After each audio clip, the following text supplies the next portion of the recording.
after day, Mikey sits in this chair, alone. He's blind, he has autism and learning disabilities, and his family fear he's slowly fading away. Hi Mikey, how are you? How are you? Are you good? We join his mum Sylvia on a visit to the supported living apartment Mikey lives in North London. It's mummy, it's okay, it's me. Here, he's meant to receive around-the-clock care from Lifeways, the UK's largest private provider of community care to disabled adults, funded by councils and the NHS. He's saying he doesn't like it here. But Sylvia says neglect has turned Mikey into a shadow. He used to be very active. He used to go shopping, and all the other care homes, as bad as they've been, they've always allowed him to come out into the community. But here, it just doesn't happen. This, what you see here, is what it is. This is his life. How much do you worry about Mikey's health and safety here? I think and worry about him all the time because they're slowly killing him. He's losing his mobility. The only peace I've got is these cameras. She installed them herself, a mother's eyes, but they've captured so much more than her son's solitude. Mikey always needs at least one carer with him in the day. But when the fire alarm went off in his flat, his carers left, leaving Mikey totally alone. A blind, disabled man with no idea what was happening. His carer returns. The smoke is too much, she says, without checking in on Mikey. Another comes in, but again does not check up on him. Several minutes pass before one of them does, popping her head around the corner while he is left alone the entire time as the alarm keeps ringing. You saw him spinning around in his own world. He doesn't know what's going on, and they don't even comfort him. That was in November 2022. This was 3 months ago. Mikey goes to the toilet and is heard violently coughing. He could be choking or being sick, but his carers don't move an inch. The standard cost of this level of care across the industry ranges between £3,000 and £6,000 a week. I actually think if it wasn't for these cameras, Mikey would be dead. My son has been in care for 24 years, and this is the worst. More than 80 people, including Sylvia, contacted ITV News after our investigation last month found allegations of neglect at multiple Lifeway services. Connor was left alone, eating out of a bin in the middle of the night in a residential home in Coventry for people with learning disabilities. And Stephen, who lived in the same home as Mikey does now, his foot turned black from an untreated infection. Last month, the CEO of Lifeways, which turned over £300 million last year, said this. These situations are historic. They were dealt with robustly at the time. But Sylvia says that is not the case. There are family members that I know they're getting on in age. They're not strong enough to speak out. They are scared. I would like to see their contract removed because I don't think another provider could do any worse than Lifeways. Lifeways told us they're deeply sorry where failures occur in Mikey's care, and these incidents are rare. They've recently carried out a full review of the accommodation. You'd think after seeing that, after watching their son go through that they would remove Mikey from Lifeways care. But this family can't, because there is nowhere else for Mikey to go. When it comes to providers of complex care, there is a chronic lack of choice, here and across the UK. And that is why Mikey's family say that he is trapped. So how long have you been cared for by Lifeways? It's probably about 8 years now, because I moved in about 2016. In South Manchester, Johnny has the words to describe his experience, but no words can justify the neglect he says he's faced. He was born with Duchenne muscular dystrophy, a degenerative condition. As time passes, Johnny has required around-the-clock care. He's now 32. Lifeways receives £40,000 a year from the NHS for overnight care, to go to the toilet, to ensure his ventilator is connected, but so often staff do not respond when he presses the alarm. So it does make it upsetting when you just feel like no one's coming, and I'll be buzzing and just nothing happening. One occasion I was buzzing for about 2 hours, and we had to get the ambulance out because we were getting severe pain, and it later turned out it was a really bad kidney infection that I'd suffered. I don't want to degrade myself to wetting myself, even though I know that could resolve it and I could be comfortable. I just don't feel like I can be cross that line to make myself do right. For Johnny, this is not historic. It's been about 20 minutes now and no one coming yet. Over the past 2 weeks, he's documented for us what it's like waiting. It was about 20 minutes ago for a week. Still waiting on someone popping in to check. And waiting for carers to come. Actually starting to get annoyingly bursting for a week now. The basic needs don't really matter, and it can make you feel a bit worried because you think if it was something major and a buzzing, it's literally a life or death situation. A ventilated disconnects I could manage for about a minute, but then I'd be gasping for air and I know in my mind I wouldn't manage. Lifeways says it deeply regrets the distress and hurt which Johnny has suffered, and their CEO will be meeting him soon. If society is measured by treatment of the most vulnerable, how short do we fall in the care of Johnny and of Mikey, with such little choice and no voice in who provides it? Dan, harrowing stories, and pretty difficult to watch some of that, wasn't it? What have Lifeways had to say? The Lifeways are keen to stress that they have put in place a transformation plan since 2022. They're under new ownership and under new leadership, and they have sent a statement which we can read out to you now. A spokesperson said, "We provide over 13 million hours of care for more than 4,000 people every year. We put the people we support at the heart of everything we do and do all we can to ensure that our care is of the highest quality." They go on, however, it is always a cause for concern if we fall short of our high standards, if we're constantly striving, to improve the quality of our care. And on Johnny, they say that one of the reasons they give for Johnny waiting so long in those kind of heartbreaking videos was because there are 5 other residents where Johnny lives. There is one Lifeways night worker, and they say that the support workers on duty is determined by the funding provided by the government, and they say there is no doubt there needs to be a wider debate on the funding of social care in the UK. 2 developments tonight, Lucrezia. Firstly, Lifeways have been placed into special measures by Barnet Council following our investigation. It means they'll face closer inspections. It also means they will not be able to take on any new referrals, so no new residents. And the CQC, on instruction of the Health Secretary Wes Streeting, has told us that he's monitoring Lifeways closely, including carrying out inspections, after Wes Streeting told us today that our findings were shocking and horrific. Dan, thank you.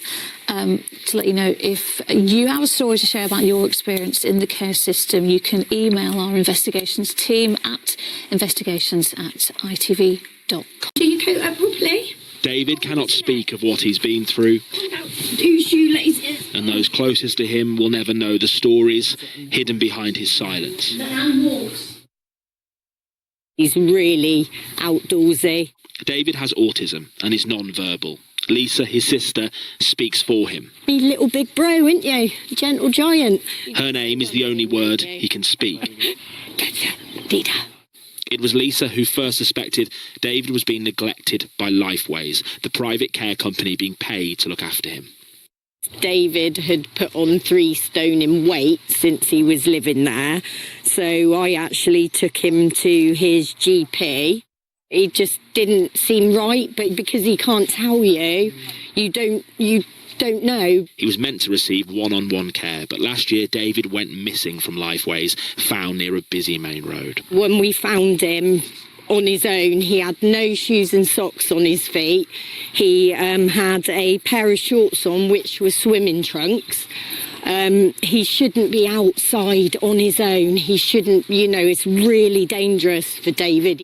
They returned David to his flat where it was in a squalid state, despite his care costing £90,000 a year. The bathroom floor looked like it hadn't been cleaned in a very long time. It was very, very dirty. I actually took the carpet cleaner down there and washed the carpets because it was filthy. My main concern was the gone-off food in the fridge. Lisa removed David from Lifeways in August last year. In December, a safeguarding investigation by Somerset Council found he'd been subjected to neglect and organisational abuse. They're not looking at David as a person. He's just a means of making money. It's really sad. It's just, he can't talk for it. He can't speak up for himself. You trust people to be looking after him properly, and they clear, it's been heartbreaking for all of us. Lifeway said it cannot comment on individual.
Nice, your mum making breakfast for you. She's trying to.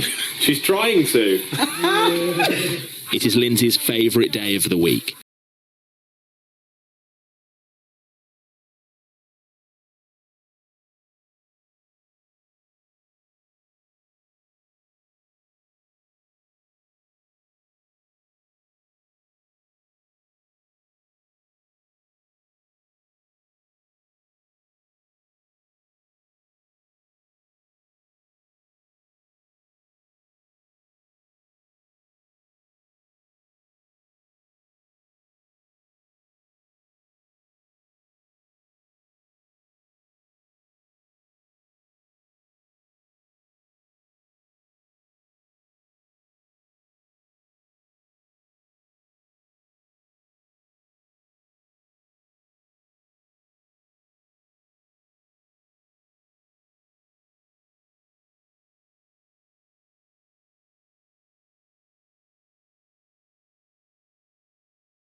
So Lindsay installed a camera in his room.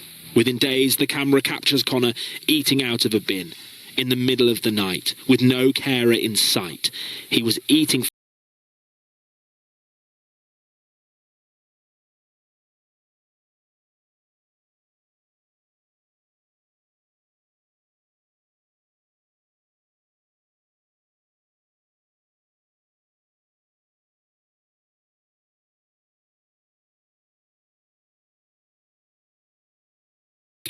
At times, Connor has to wake them up. Others are seen ignoring him completely as he tries to talk to them, before turning off the light and having a sleep at 4 o'clock in the afternoon. Lifeways is charging the council £4,700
At Lifeways, nobody had thought to remark on it. That's the biggest worry for a parent from the time their child is born, like Stephen, is what will happen when I'm not here to do it. And Stephen is grateful to no longer be there.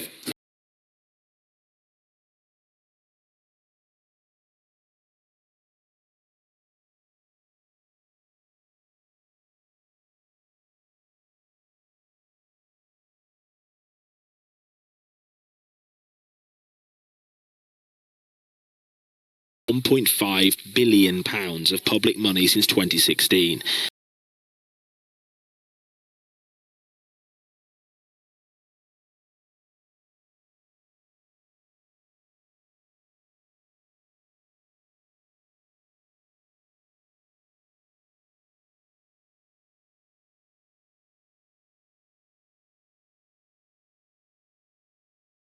And unsafe staffing levels. But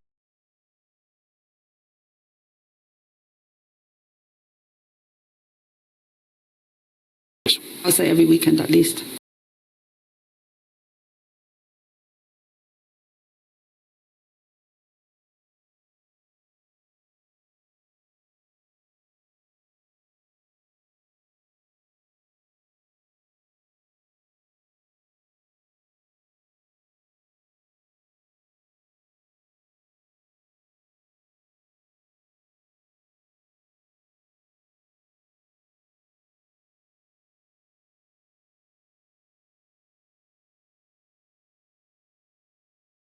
of Lifeways.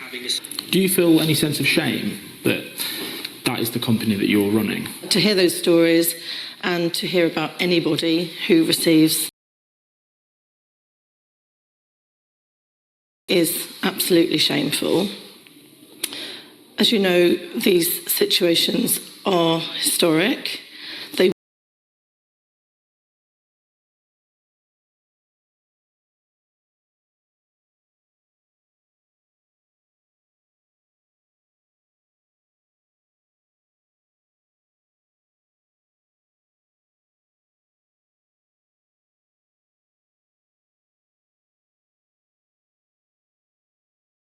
We are in touch with Mrs. Foskett several times a week. You are now, but you weren't before.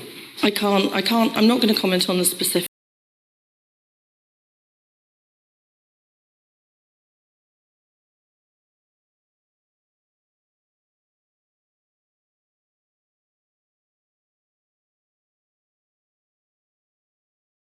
Nice.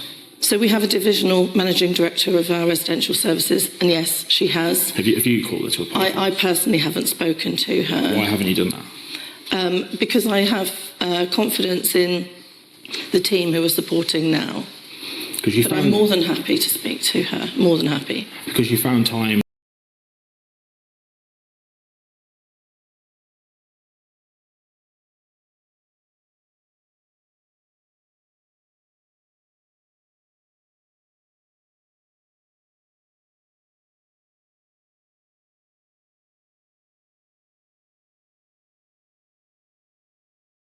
Any contact details for them, I'm afraid. Okay, we can provide that if you wish to call them to apologise. Your revenue went up last year, almost £300 million. You've received almost £1.5 billion in taxpayers' money since 2016 to provide the services you provide. Where is the money going? So we are funded, we are privately owned, but we are funded in exactly the same way as any not-for-profit or any charity. We have exactly the same funding streams. We don't have a magic money tree somewhere. In terms of delivery of care hours, that's contracted by the local authority, and we deliver them in accordance with that. If you look at your latest financial records, it says that the 4 directors of Lifeways received £1.65 million in the last year. The highest paid director, which I assume is you as the chief executive, had a package of £923,000. So there is money knocking around here. Well, I'm not going to comment on that. I think that I'm paid in accordance with my peers in the sector and my male predecessor. You have members of staff on minimum wage working 16 hours, and yet your directors are on £1.65 million. Have you maybe looked at that and see, well, it might be that if we pay our staff a bit more and pay ourselves a bit less, there might be a bit of a solution there? I wish that commissioning was that simple, Dan, but unfortunately it's much more complex than that. In what sense? I think it's probably not for this interview because it is a very complex. We're contracted to deliver care in the way that we are. Families forced to watch those they love most treated with such little care by the people paid to provide it, and how many others are not able to speak up. Well, I'm joined now by Daniel Hewitt. That report was at times actually unbearable to watch, I think. These conditions, the neglect that you showed the viewers. This is a company that is being paid by taxpayers' money through local councils. Have local councils responded to the report that you've put out there? Yeah, so we've got two councils here at the heart of this. We have Coventry City Council, who predominantly pay for Connor's care, and then we have Barnet Council, who pay for Stephen's care. On Barnet, they don't really comment on individual cases, which is kind of slightly frustrating, but they confirmed that when a complaint was made to the Ombudsman about Stephen's care by his father, John, that Ombudsman's complaint was upheld. They agreed with John that the complaints they'd put in were not listened to properly, and an apology was issued on behalf of Lifeways through the council. With Coventry, we actually have interviewed them, and that will be a part of our next. When they received evidence of what happened to Connor, of him being neglected in such an appalling way, they put a stop on any future contracts that Lifeways would be able to bid for to look after people in the city.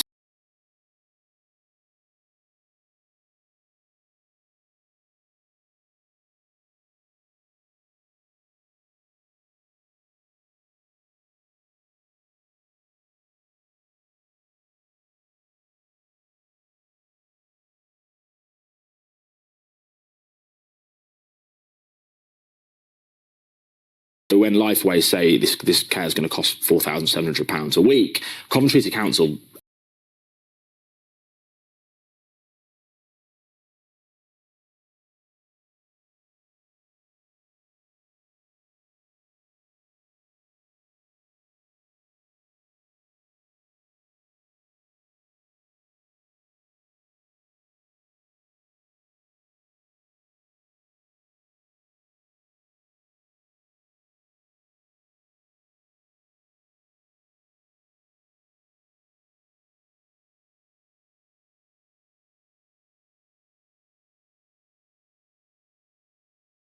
in terms of both the quality of care and the quality of providers in general, the availability of providers, so it isn't what sounds like in some areas a bit of a monopoly.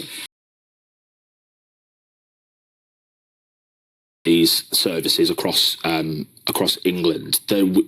Anyone's kind of following anything around the CQC over the last few months will know that there has been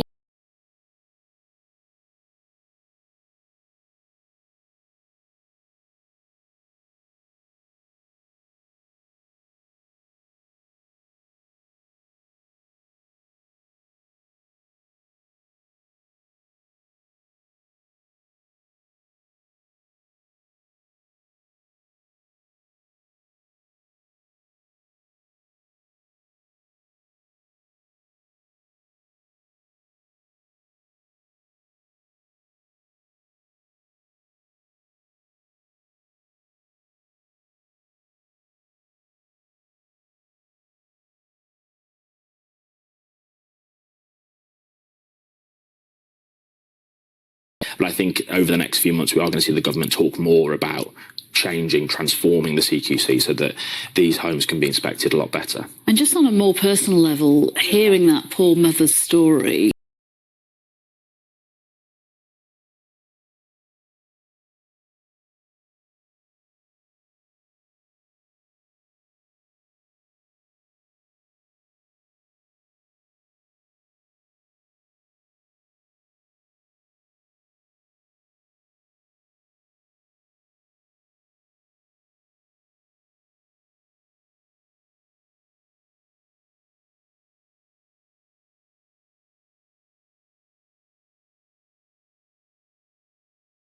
Connor in a service like this, he can't be at home with his younger siblings because he was sectioned when he was 16. So she has no choice but to have him in a facility like this, service like this. And so she would sit up all night watching the camera, and it would just torture her. And she said she rang up several times when she'd see Connor on the camera on his own, or he's doing something he shouldn't be doing. She'd ring them in the middle of the night and say he's doing this, and they weren't even aware that he was doing it. I think we've reported on different parts of kind of public life over the last few years, housing in particular, and one of the things I always you brought it up there about the kind of the powerlessness. That's what really struck me here with Lindsay. Lindsay reached out to us after putting the camera in, but after going to Lifeways, after going to the council, after going to the police as well. It was then she came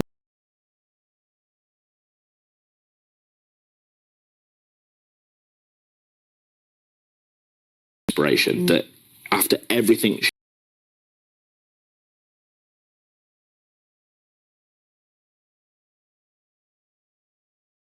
contacted Lifeways, does she feel they're actually responding? Things are changing, Connor's care is improving, but it really shouldn't take us to do that. Absolutely not. A little bit of good news to end what is a truly heartbreaking situation. Daniel, thank you very much. Thank you. Thanks, Stephen.